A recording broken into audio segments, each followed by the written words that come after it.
Magandang araw mga kalingap, nandito na naman tayo upang balikan ang isang masayang bahagi ng kwento ng ating Cinderella sa totoong buhay.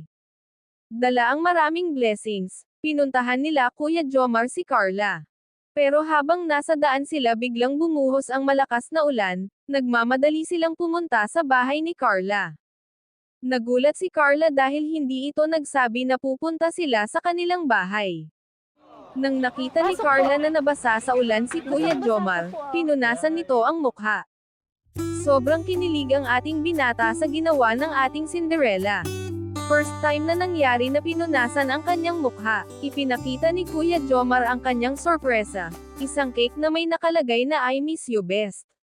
Kaya lang, dahil sa pagmamadali nawasak ang cake at buti na lang nabasa pa rin ni Carla ang mensahe na nakapaloob nito. Tinanong ni Kuya Jomar kung naalala ba nito kung ano ang selebrasyon sa araw na ito. Dahil sa nabigla si Carla sa tanong, nasagot niya na anniversary nilang dalawa.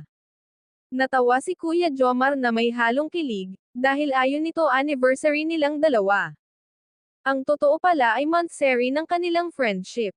Ang kailangan e celebrate. Para sa ating Cinderella, kahit nawasak ang cake ang mahalaga ay ang message.